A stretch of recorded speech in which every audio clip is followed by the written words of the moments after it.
Hi! Welcome back to my YouTube channel. എൻ്റെ ചാനലിലെ പുതിയൊരു വീഡിയോയിലേക്ക് എല്ലാവർക്കും സ്വാഗതം. അപ്പോൾ ദേ ഞാനിന്നൊരു മീൻ കറി റെസിപ്പി ആയിട്ടാണ് ട്ടോ വന്നേക്കുന്നത്. അപ്പോൾ നമുക്കതിലേക്ക് വേണ്ടുന്നത് ചെറിയ ഉള്ളി, വെളുത്തുള്ളി, ഇഞ്ചി, പച്ചമുളക്. ഞാൻ പച്ചമുളക് ഒന്നേ എടുത്തിട്ടുള്ളൂ ട്ടോ. ഇവിടെ എരിവ് പ്രശ്നമാണ്, അതുകൊണ്ട് ഞാൻ ഒന്നേ എടുത്തിട്ടുള്ളൂ. പിന്നെ നമ്മൾ എടുത്തിരിക്കുന്ന മീൻ ഞങ്ങളുടെ നാട്ടിൽ ഓലക്കൊടിയൻ എന്നാണ് ഈ മീൻ അറിയപ്പെടുന്നത്. അപ്പോൾ അതാ ഞാനൊരു ചട്ടി അടുപ്പത്ത് വെച്ചു. അതിൽ വെളിച്ചെണ്ണ ഒഴിച്ചു കൊടുത്തു. പിന്നെ ഞാൻ അതിലേക്ക് ഇട്ട് കൊടുക്കുന്നത് ഉലുവയാണ് ട്ടോ. ഞാൻ കടുക് പൊട്ടിക്കാറില്ല. കടുക് എനിക്കിഷ്ടമല്ല മീനിനകത്ത്. അപ്പം ഞാൻ കടുക് ഇട്ടിട്ടില്ല ട്ടോ. അപ്പോൾ ഉലുവ ഇട്ടു. ഉലുവ ഒന്ന് ഒരു ബ്രൗൺ കളറൊക്കെ ആയിട്ട് വരുമ്പോഴത്തേക്കും ഞാനതിലേക്ക് അരിഞ്ഞു വെച്ചിട്ടുള്ള ചെറിയ ഉള്ളി, ഇഞ്ചി, പച്ചമുളക്, വെളുത്തുള്ളി ഇവ ഇട്ട് കൊടുക്കുവാണ്. നന്നായിട്ടൊന്ന് മൂത്ത് വരട്ടെ.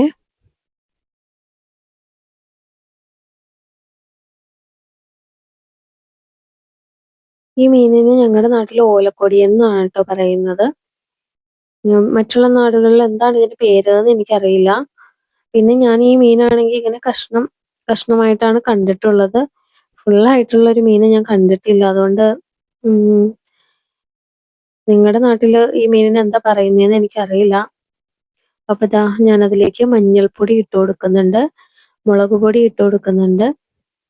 മഞ്ഞൾപ്പൊടി, മുളക് പൊടി മാത്രമാണ് ട്ടോ ഞാൻ ഇതിൽ ചേർക്കുന്നുള്ളൂ. മല്ലിപ്പൊടി ഞാൻ ഇടാറില്ല മീൻ കറിയിൽ. അപ്പോൾ ഇത് നന്നായിട്ടൊന്ന് മൂത്ത് വരട്ടെ.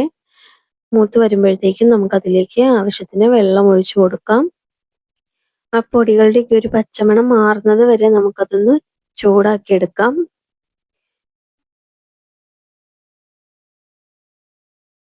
അപ്പോൾ നമ്മൾ സിമ്മിൽ ഇട്ടിട്ടാണ് കേട്ടോ ഞാൻ ഈ പൊടി ചൂടാക്കി എടുക്കുന്നത്. പക്ഷെ ചട്ടി ആയതുകൊണ്ട് ഇങ്ങനെ പുക വരുന്നതാണ്.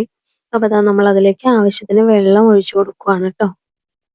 പിന്നെ ഞാൻ ഇതിലേക്ക് ഇടുന്നത് ചെറിയ 2 കഷ്ണം പുളിയാണ്. ആ പുളി ഞാൻ 2-3 പീസാക്കി മുറിച്ചിട്ടാണ് ഇട്ട് കൊടുക്കുന്നത്. നല്ല പുളിയുണ്ട് ഇതിന്. അതുകൊണ്ടാണ് ഞാൻ 2 എണ്ണം ഇട്ട് കൊടുക്കുന്നത്. പിന്നെ ദാ നമുക്ക് അതിലേക്ക് ആവശ്യത്തിന് ഉപ്പിട്ട് കൊടുത്തു. അപ്പോൾ അത് നന്നായി തിളച്ച് വന്നിട്ടുണ്ട്. അപ്പോൾ അതിലേക്ക് നമുക്കിനി മീൻ ഇട്ട് കൊടുക്കാം. ഇതാണ് കേട്ടോ മീൻ. അപ്പോൾ നമുക്ക് ആ മീൻ ഇട്ട് കൊടുക്കാം. വലിയ പീസാക്കി മുറിച്ചതാണ് മീന്.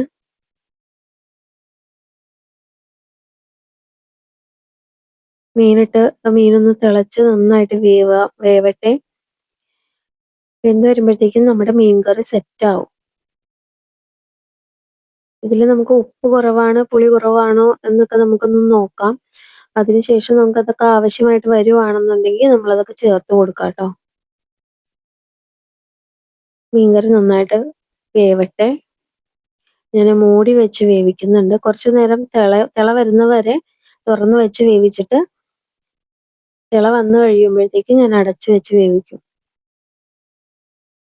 ഞാൻ പൊതുവെ ഇങ്ങനെയാണ് മീൻകറി ഉണ്ടാക്കാറുള്ളത്. മുളകിട്ട മീൻകറി ഇങ്ങനെയാണ് വെക്കുന്നത്. ഞാൻ തക്കാളി ഒന്നും ആഡ് ചെയ്യാറില്ല കേട്ടോ. ഞാൻ ഇതുവരെ തക്കാളി ഇട്ടിട്ടോ വാളൻപുളി പിഴിഞ്ഞ് വെച്ചിട്ടുള്ള മീൻകറി ഞാൻ ഇതുവരെയായിട്ടും ട്രൈ ചെയ്തിട്ടില്ല. ഞാൻ കുടംപുളി ഇട്ടാണ് എന്നും മീൻകറി വെച്ചിട്ടുള്ളത്. അപ്പോൾ ദാ നമ്മള് മീനൊക്കെ നന്നായിട്ട് തിളച്ച് വരുന്നുണ്ട്. അപ്പം നമുക്ക് അല്പനേരം മൂടി വെച്ച് വേവിക്കാം. അതാ ഞാൻ തുറന്ന് നോക്കി. മീനൊക്കെ സെറ്റായിട്ട് വന്നിട്ടുണ്ട്.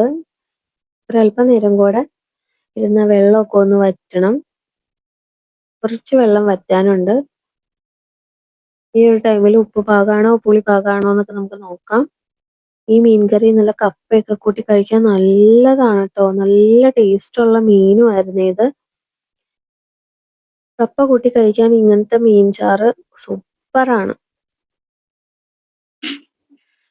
അപ്പോൾ ദാ നമ്മുടെ മീൻ ഒന്നുകൂടെ തിളച്ച് ഈ ചാറൊന്ന് ചെറുതായിട്ടൊന്ന് വറ്റി വരണം.